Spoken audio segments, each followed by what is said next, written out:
Hello friends, welcome to ITI platform IQ। आज हम पढ़ेंगे फ्रिक्शन यानी घर्षण। It is a very interesting topic. ठीक है, अब देखो चलते हैं।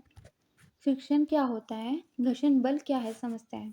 मान लीजिए ये एक सरफेस है, इस पर एक बॉडी रखी है, वस्तु है। इस पे हम 2 न्यूटन का फोर्स अप्लाई कर रहे हैं। ठीक है, 2 न्यूटन का फोर्स अप्लाई करने के बाद इसमें कोई भी चेंजेस नहीं आ रहा है, कोई भी डिस्प्लेसमेंट नहीं हो रहा है। इट मीन्स कि इसके अपोजिट भी 2 न्यूटन का फोर्स लग रहा होगा। अगर 2 न्यूटन का फोर्स अपोजिट नहीं होता तो क्या होता, ये वस्तु अपने स्थान से दूसरे स्थान पर चली जाती। बट ऐसा नहीं हुआ, इसका मतलब अपोजिट भी इसके फोर्स 2 न्यूटन का ही है।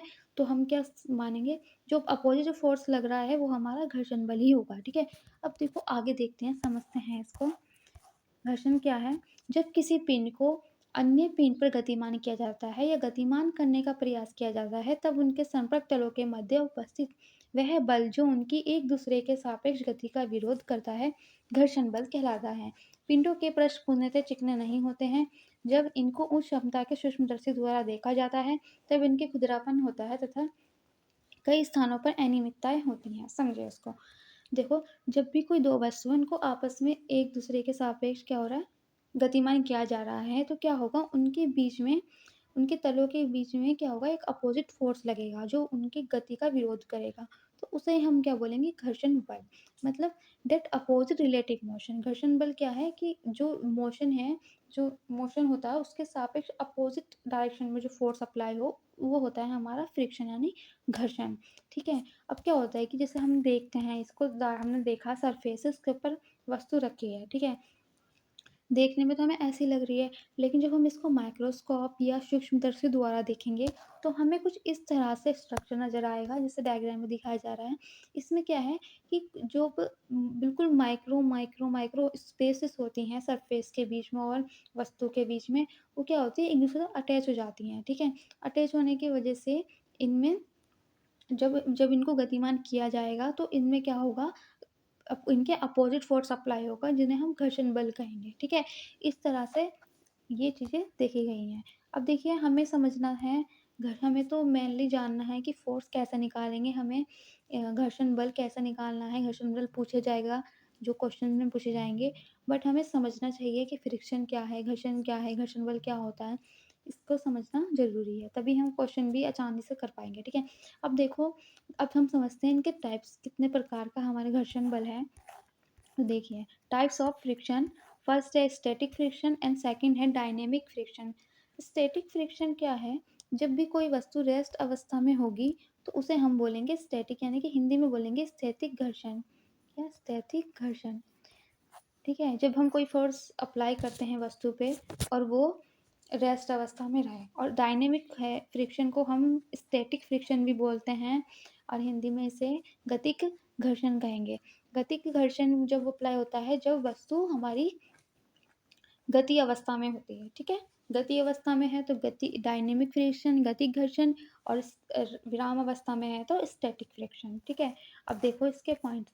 स्थैतिक घर्षण क्या है? घर्षण बल जो कि संपर्क तलों के मध्य सापेक्ष गति होने से पहले कार्य करता है, स्थैतिक घर्षण बल कहलाता है। ठीक है, अब देखो इसमें क्या है, मान लीजिए कोई ये हमारा सरफेस और ये बॉडी रखी है। ठीक है, अब हमने इसमें 5 न्यूटन फोर्स अप्लाई किया है।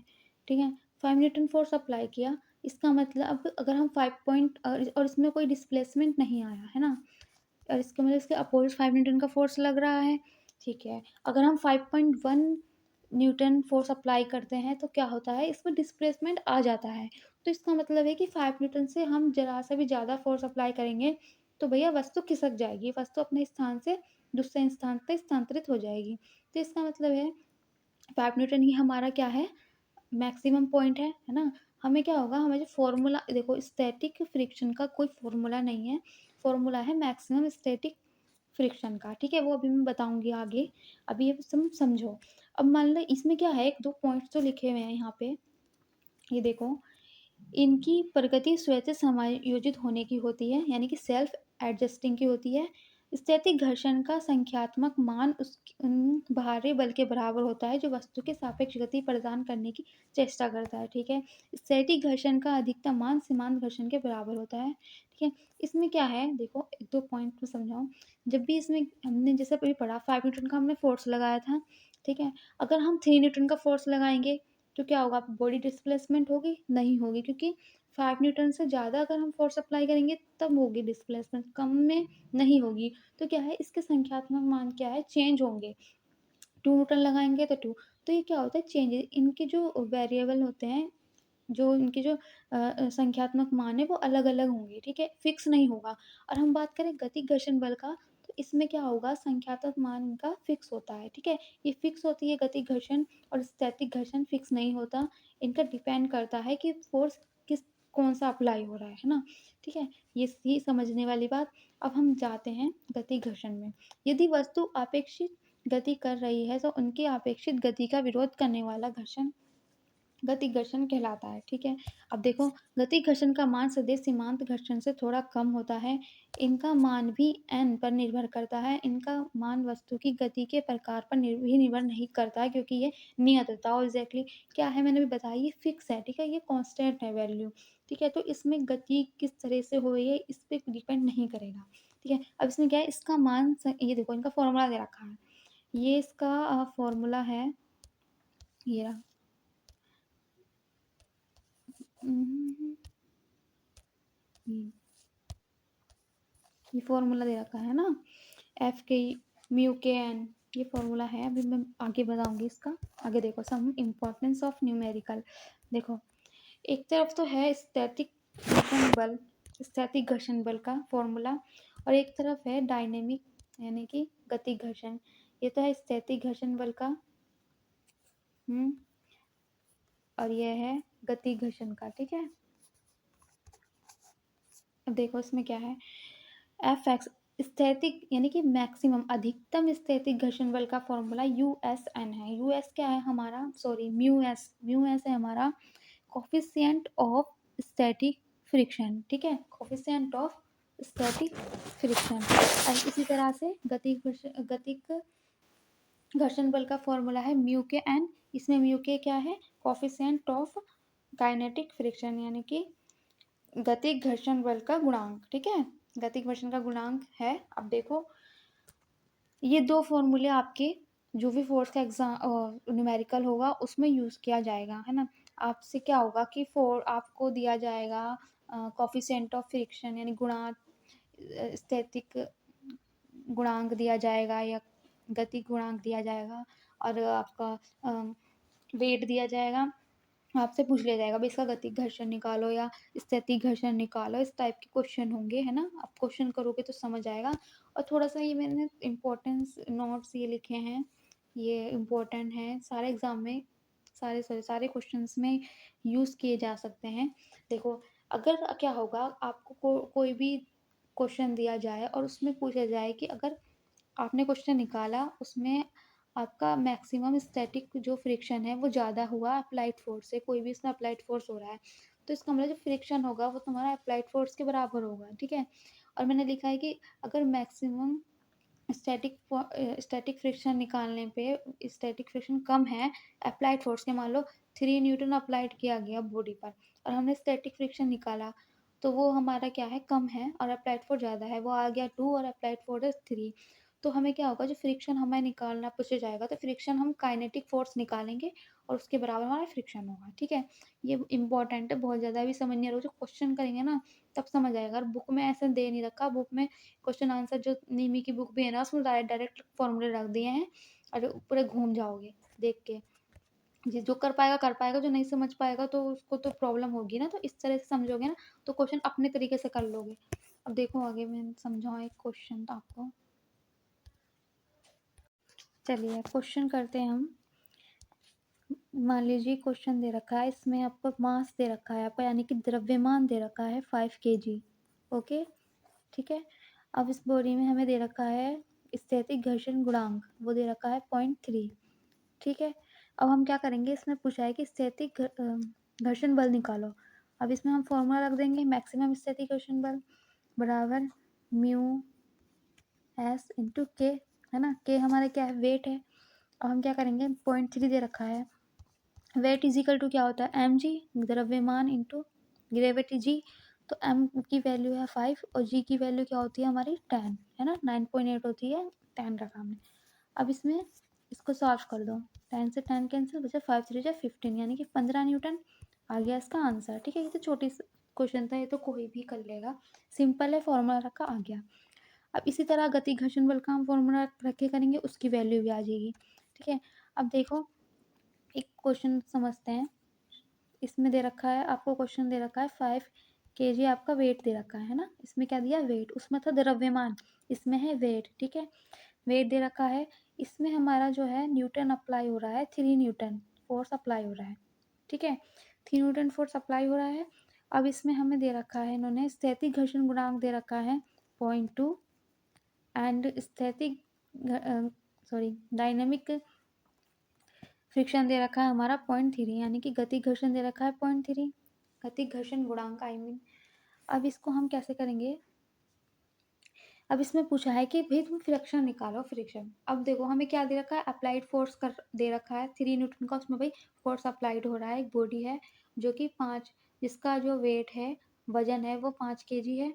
अब इसमें स्थैतिक घर्षण गुणांक दे रखा है 0.2 और गति घर्षण गुणांक दे रखा है 0.3। अब तुम्हें इसमें बताना है कि घर्षण बल निकालो। ठीक है, अब हम कैसे निकालेंगे, सबसे पहले हम क्या करेंगे, स्थैतिक घर्षण बल निकालेंगे। ठीक है, मैक्सिमम स्थैतिक घर्षण बल।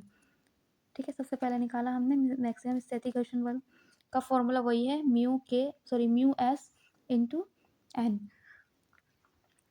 तो हमें क्या है 0.2 इंटू हमें क्या रखना, वेट, वेट क्या है 5 kg, 5, इससे कैंसिल 10, 2 2 5 जा 10, 5 से 5 कैंसिल, आया 1 न्यूटन। ठीक है, 1 न्यूटन। तो इसमें क्या दे रखा 1, भाई हमारा मैक्सिमम स्टैटिक तो आ गया है 1 न्यूटन, और हमारे जो अप्लाइड फोर्स है 3, तो ज़्यादा क्या हो गया, अप्लाइड फोर्स हो गया ज़्यादा, यानी कि अप्लाइड फोर्स हमारा ज़्यादा है किससे, मैक्सिमम स्टैटिक से। मैंने अभी ऊपर पढ़ाया था पॉइंट्स, उसमें क्या था, अगर तुम्हारा स्थैतिक घर्षण बल कम है अप्लाइड फोर्स से, इसका मतलब क्या होगा, तुम्हारा जो फ्रिक्शन आएगा वो तुम्हारा डायनेमिक फ्रिक्शन के बराबर होगा। ठीक है, अभी अगर ये हमारा बराबर होता, ये हमारा अप्लाइड फोर्स कम होता और फ्रिक्शन मैक्सिमम स्टैटिक फ्रिक्शन ज़्यादा होता, तो हमारा जो अप्लाइड फोर्स है उसके बराबर ही हमारा फ्रिक्शन होता, 3 न्यूटन ही हमारा फ्रिक्शन आ जाता, आंसर आ जाता। हमें म्यू के निकालने की जरूरत नहीं, म्यू के का फॉर्मूला रखने की जरूरत नहीं पड़ती, गति घर्षण बल की हमें जरूरत नहीं पड़ती। लेकिन इसमें क्या है, जो तुमने अप्लाइड फोर्स था वो हमारा ज़्यादा है और जो स्थैतिक घर्षण बल आया वो हमारा कम आया, तो हमें क्या करना पड़ेगा, इसमें हमें गति घर्षण बल निकालना पड़ेगा, और गति घर्षण बल जो आएगा वही हमारा आंसर होगा। ठीक है, ये था तुम्हारा क्वेश्चन इसमें। अब चलो आगे बढ़ो, जैसे ये क्वेश्चन दे रखे हैं, सिंपल है, ये जो मैंने पहले क्वेश्चन बताया वो समझ तो आ गया हो ना, मैंने नहीं निकाला वो आप खुद निकाल लेना। म्यू के का फॉर्मूला रख देना, एफ के इज इक्वल टू म्यू के इंटू के करके फॉर्मूला रख देना और आंसर कर लेना, आंसर आ जाएगा 1.5 आंसर आएगा, अब वो राइट है। ठीक है, इस तरह से होगा। अब देखिए आगे एक क्वेश्चन दे रखा है, तुम्हारा निम्न बुक में से लिया गया है, a force of 40 kg is required to pull a weight of 400 kg on a horizontal plane, determine the coefficient of friction. इसमें तुम्हें क्या है 4 kg, फोर्स kg नहीं होगा, ये फोर्स अप्लाइड हो रहा है तो न्यूटन होगा, है ना, ये है न्यूटन आपका। 4 kg जो है न्यूटन, 4 kg फोर्स अप्लाइड हो रहा है, सॉरी 40 न्यूटन अप्लाइड हो रहा है फोर्स, और इसे खींचने के लिए वेट कितना दे रखा है आपका, डब्लू वेट है आपका 400 kg on a horizontal plane, determine the coefficient of, simple सा है, कोफिशिएंट ऑफ फ्रिक्शन का इसमें फॉर्मूला फोर्स अपॉन वेट रख दिया, या फिर जो हमने पढ़ा था force is equal to mu into K, ये है ना फॉर्मूला। अभी स्थैतिक घर्षण है तो स्थैतिक लगा लो, और आपका डायनेमिक है तो डायनेमिक। तो इस तरह से ये क्वेश्चन है, इस तरह से कर लीजिए।